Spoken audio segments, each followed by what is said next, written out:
기도하고 시작하도록 하겠습니다. 사랑과 자비가 많으신 하나님 아버지 은혜와 사랑을 감사를 드립니다. 오늘 이 시간 우리 구역장님들과 함께 하나님의 말씀을 대합니다.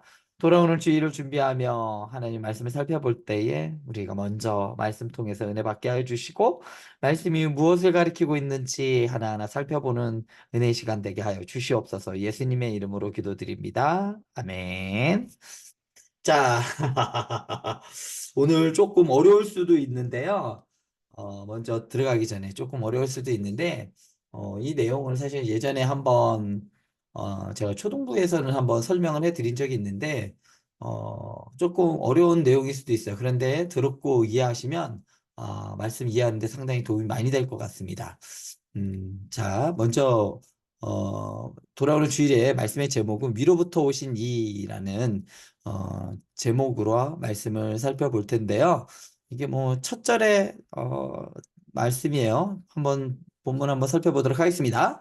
요한복음 3장 31절부터 36절 말씀인데 우리 최현영 집사님 우리 읽으실 수 있을까요? 네. 네, 그러면 한번 읽어주세요. 위로부터 오시는 이는 만물 위에 계시고 땅에서 난 이는 땅에 속하여 땅에 속한 것을 말하느니라. 하늘로부터 오시는 이는 만물 위에 계시나니 그의 그가 친히 보고 들은 것을 증언하되 그의 증언을 받는 자가 없도다. 그의 증언을 받는 자는 하나님이 참 되시다는 것을 인쳤느니라. 하나님이 보내신 이는 하나님의 말씀을 하나니 이는 하나님의 성령을 한량없이 주심이니라. 하나님 아버지께서 아들을 사랑하사 만물을 다 그의 손에 주셨으니 아들을 믿는 자에게는 영생이 있고 아들에게 순종하지 않은 자는 영생을 보지 못하고 도리어 하나님의 진노가 그 위에 머물러 있느니라. 아멘. 아멘. 오늘 말씀에서 좀 중점적으로 살펴볼 말씀은요. 이 본문 제목이에요. 제목을 가지고 한번 살펴볼까 합니다. 음, 위로부터 오신 이라는 제목이에요. 왜 위로부터 오셨는가? 오늘 31절을 보면 위로부터 오시는 이는 만물 위에 계시고 땅에서 난 이는 땅에 속하여 땅에 속한 것을 말하느니라 라고 말합니다. 위로부터 오시는 이는 결론적으로 얘기하자면 누굴까요? 바로 예수님을 말합니다. 자, 오늘 이 말씀과 유사한 말씀이 어디에 있느냐면 요한복음 3장 13절 우리가 이미 살펴보았어요. 요한복음 3장 13절 말씀을 보면요. 하늘에서 내려온 자, 곧 인자 외에는 하늘에 올라간 자가 없느니라. 그러니까 하늘에서 내려온 자, 위로부터 오신 이는 바로 인자죠. 인자, 여기서 인자는요. 인자가 무슨 인자라고요? 여기서 저 어렸을 때 사실은 이거 중고등학교 때까지요. 여기서 인자라는 말이 어질인자인 줄 알았어요. 근데 어질인자가 아니라 여기서의 인자는 사람 인자를 말합니다. 사람이에요, 사람. 하늘에서 내려온 사람, 곧 인자. 사람인 사람. 누구냐면 바로 예수님을 말하는 거죠. 진짜 사람이라는 이야기예요. 어, 자, 그러면 여기서 한 가지 생각해 볼게. 왜 너무나도 우리가 당연하게 생각해 왔던 건데 한번 생각해 보자는 거예요. 왜 위로부터 인자죠? 그냥 예수님이라고 할게요. 왜 예수님께서는 위로부터 오셨을까? 하늘에 계시기 때문에, 하늘 저 꼭대기에 계시기 때문에 그래서 위로부터 오신다라고 할까? 이거 왜 위로 오셔야 하는가? 그러면 왜 위로부터 오신 분이어야 하는가에 대해서 한번 살펴볼 필요가 있습니다. 이건 조금, 한번 이제 생각을 좀 해보면 좋은데요. 어, 우리 이 창조 세계 있죠? 이 피조 세계 안에서는 더 이상 깨끗함이 나올 수가 없습니다. 그래서 예수님께서 탄생하셨을 때 누구의 몸을 빌어 탄생하셨죠? 동정녀 마리아라고 하죠. 우리는 마리아의 몸을 태어났다라고 하지 않아요. 그 앞에 반드시 동정녀라는 누구로 인해서 성령으로 잉태해서 그죠? 동정녀 마리아에게 태어났다라고 우리는 사도신경에서 항상 고백을 합니다. 성령으로 잉태됐는데 누구의 몸에? 죄된 인간의 몸이 아니라 동정녀, 남자를 알지 못하는 여자의 몸을 통해서 예수님께서 태어나셨다는 말이에요. 그 말씀은 곧 인간의 피 속에서 인간의 그러한 원죄로부터 대대로 내려오는 인간들이 누구나 태어나면서부터 가지고 나오는 그 원죄가 예수님께는 없다는 의미예요. 그런 의미로서 예수님께서는 인간에 의하여 임신이 된 것이 아니라, 임신해서 태어난 것이 아니라 성령에 의하여 동정녀의 몸에서 탄생하셨다라고 말합니다. 이게 되게 중요한 원리예요. 왜냐면요.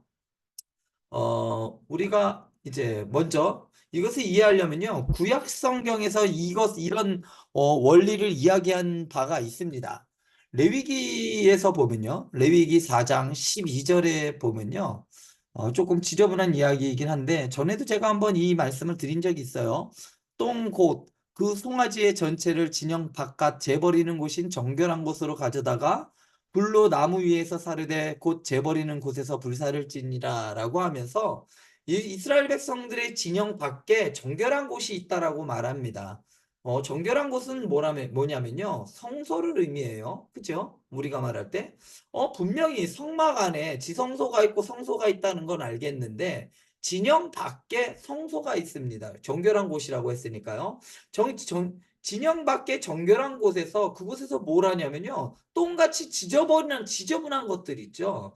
제사에서 쓰고 나오면 내장과 내장 속에 있던 그 분비물들 그런 것들을 갖다 버리는 곳이 있는데 우리가 생각하기에는 그게 음식물 쓰레기를 버리는 아주 지저분한 곳이라고 생각하겠지만 맞아요. 지저분한 곳입니다. 그런데 성경은 그곳을 뭐라고 말하냐면 진영 바깥 재버리는 곳인 정결한 곳이다라고 레위기서에서는 이야기를 해요. 그러니까 성막 안에의 깨끗한 정결한 성소뿐만 아니라 진영 바깥에도 이 정결한 성소가 있었다라고 레위기서는 이야기를 해요. 이런 이야기는 아마 처음 들으셨을 거예요. 그런데 왜 이렇게 별도의 성소를 진영 밖에다가 두었냐면요.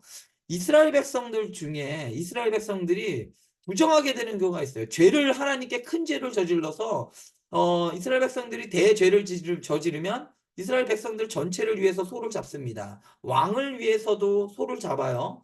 그런데 이스라엘 전체, 그러니까 왕부터 해서 대제사장, 그리고 백성들까지 어느 하나 정결하지 못하고 다 부정하게 돼버리고 다 큰 죄를 저지르게 되면 어떻게 하냐는 거예요. 누가 이 정결하게 할 수가 있겠느냐는 거죠.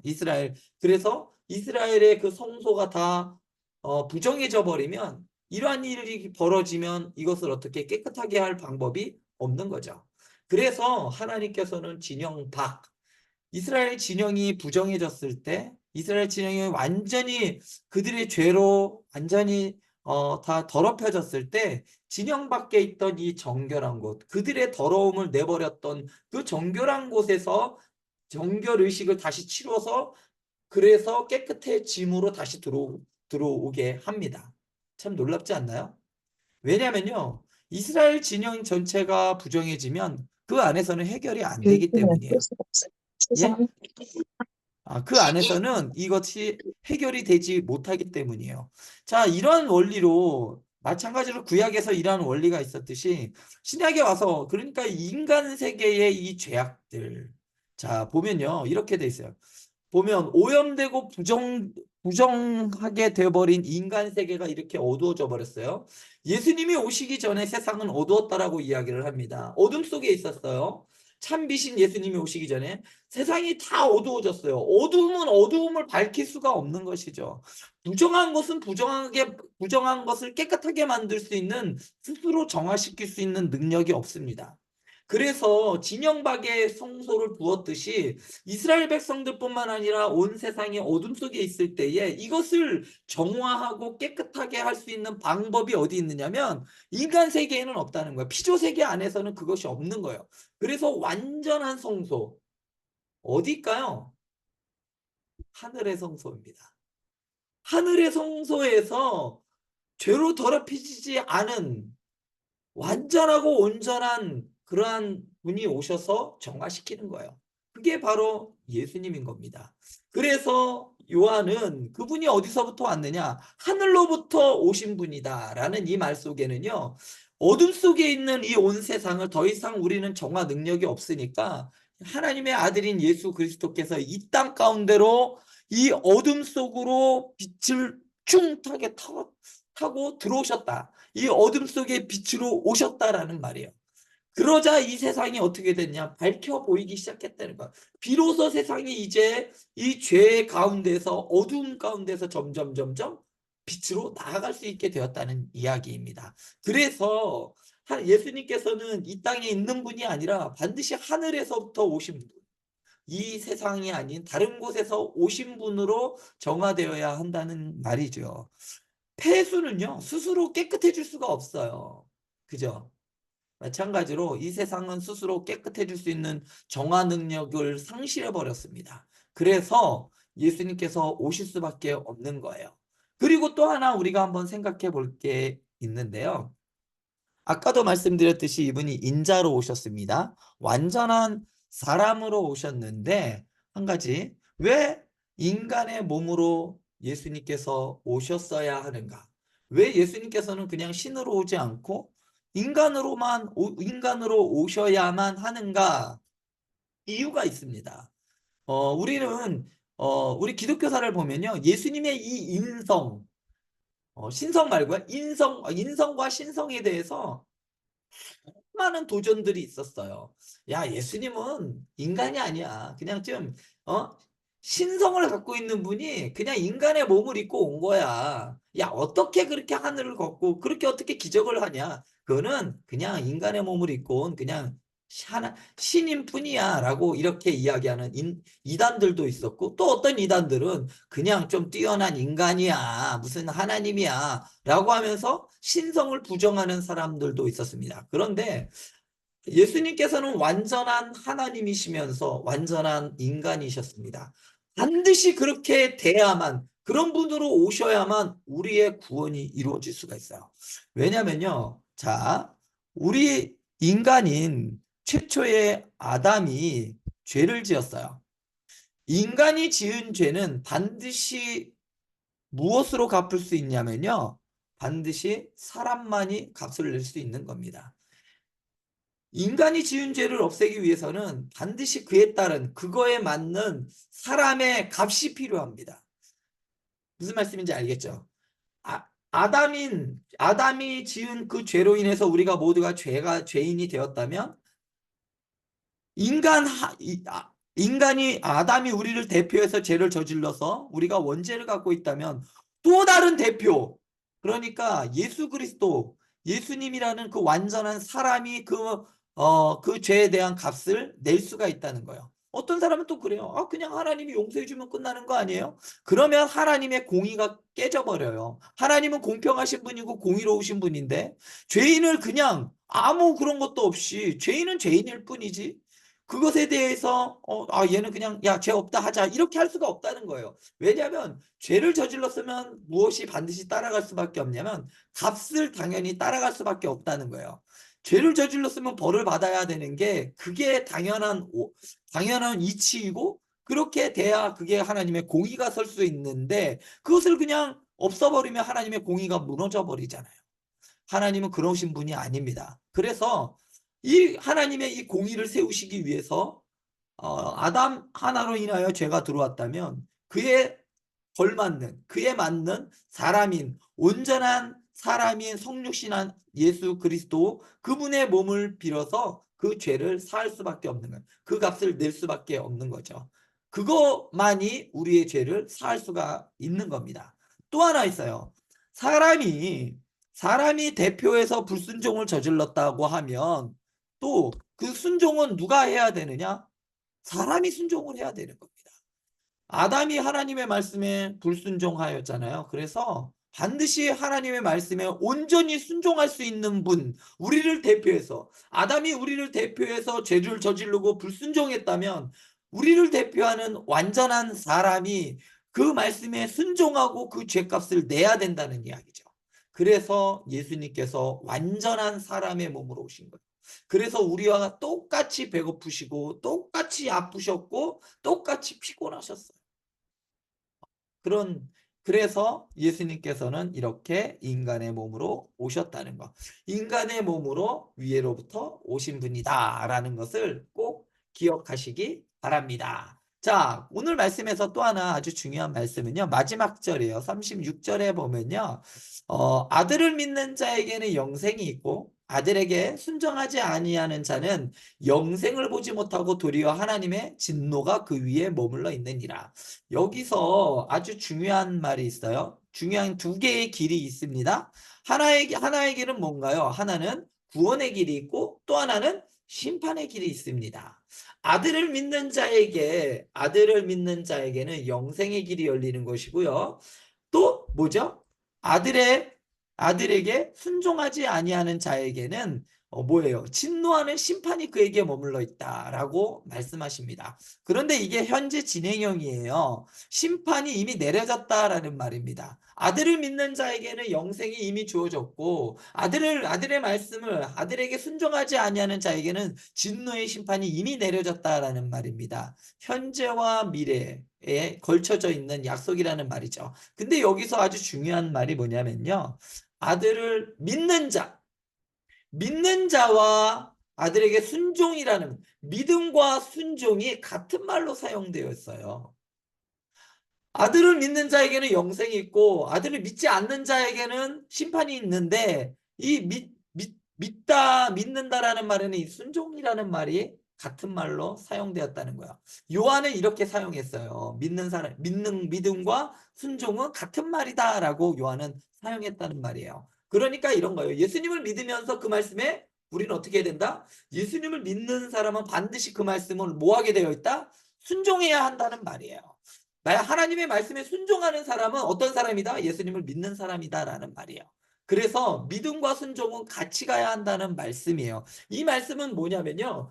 우리가 하고 있는 삼일체 예배 공동체와 같아요. 맥을 같이 합니다. 하나님의 말씀을 믿는 사람이라고 하면서 그 말씀을 살아가지 않는 것, 순종하지 않는 사람은 하나님의 말씀을 믿지 않는 사람이라는 이야기예요.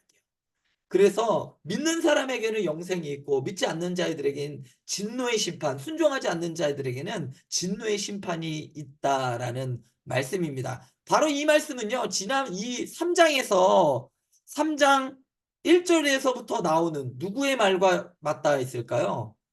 니고데모의 말과 연관되어 있습니다. 니고데모에게 사람이 어떻게 해야 영생할 수 있습니까? 하면 물과 성령으로 나지 아니하면 하나님의 나라에 갈 수 없느니라. 이것 또한 뭐냐면 영생이에요. 하나님의 나라에 들어갈 수 없느니라. 하나님의 나라에 들어가기 위해서 물과 성령으로 거듭나야 되는데 그런데 그런 사람이 하나님의 나라에 들어간다라고 했잖아요. 그런데 또 어떤 사람들 아들을 믿는 자도 또한 어떻게 된다?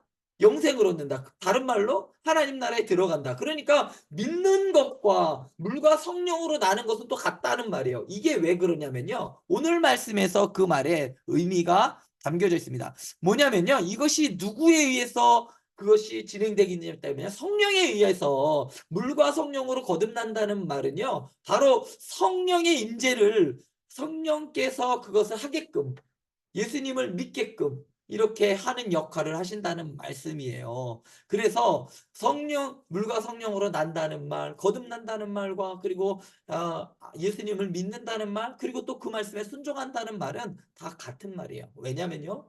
성령께서 우리에게 함께 해주시지 않는다면, 성령께서 우리에게 예수님을 보여주시지 않는다면, 믿게 하지 않는다면 우리는 믿을 수가 없는 것이고, 성령께서 우리를 그 말씀에 순종하게끔 하지 않으면 우리는 또 순종할 수가 없어요. 그렇기 때문에 성령의 역할은 예수님을 조명하시고 우리를 믿음의 자리로 나아가게끔 하는 아주 중요한 역할을 하고 계시는데 그 하나님이 무엇을 성령을 한량 없이 주신다라고 했어요. 자, 누구에게? 그의 아들 예수님에게 성령을 한없이 주시는데 그 성령은 누구의 영이냐? 예수님의 영이지요. 그래서 예수님께서 우리에게 보내주신 그 성령을 우리가 받는 것이죠. 그럴 때 우리는 어떻게 한다? 영생을 볼 수 있다라고 말하고 있는 겁니다. 그래서 이번 주의 말씀 위로부터 오시는 이는 바로 예수님이시고 그분이 보내신 성령을 통해서 우리는 예수님을 보게 되고 믿게 되고 그 말씀에 순종하게 되는 것이죠. 그래서 우리가 어떻게 된자 영생을 누리게 된다는 말씀입니다. 조금 어려운데요. 오늘 말씀 한번 다시 한번 유튜브 통해서 한번 다시 돌려보시고 좀 충분히 소화를 시키셨으면 좋겠습니다. 그러면 이번 주의 말씀이 아주 풍성하게 들릴 것 같아요. 자, 다음 문제. 우리 그럼 문제를 한번 들어가 보겠습니다. 위로부터 오셔서 만물을 통치하시고 다스리는 분은 누구인가요? 바로 누구시냐면 예수님이시죠. 위로부터 오셔서 만물을 통치하고 다스리는 분은 예수님이십니다. 두 번째, 성령을 한없이 주시는 분은 누구인가? 바로 하나님이시죠. 성부 하나님이십니다. 하나님께서 그렇게 해주신다. 세 번째 문제, 예수를 믿기 거부하는 자들에게 하나님의 무엇이 임한다?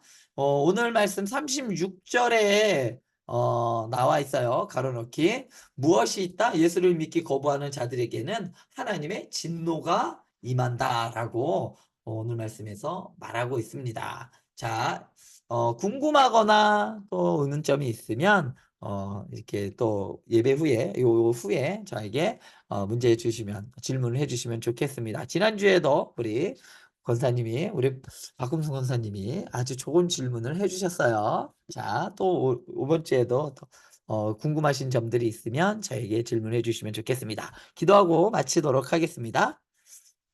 사랑과 자비가 많으신 하나님 아버지, 은혜와 사랑을 감사를 드립니다. 완전하신 하나님께서 완전한 인간의 몸을 입고 이 땅 가운데 오셔서 우리를 죄로부터 자유케 하시고 그리고 하나님의 자녀 삼을 수 있는 하나님께로 가는 길을 열어주셔서 우리가 죄 아래 있지 아니하고 하나님의 자녀로서 살아갈 수 있도록 은혜 베풀어 주시니 감사를 드립니다. 우리가 세상 속에 있지만 하나님의 나라를 늘 바라보며 영원한 생명을 누리며 살아갈 수 있는 우리 행복한 교회 성도님들 되게 하여 주시옵소서. 예수님의 이름으로 기도드립니다. 아멘. 수고하셨습니다. 수고하셨습니다. 수고하셨습니다. 감사합니다. 감사합니다.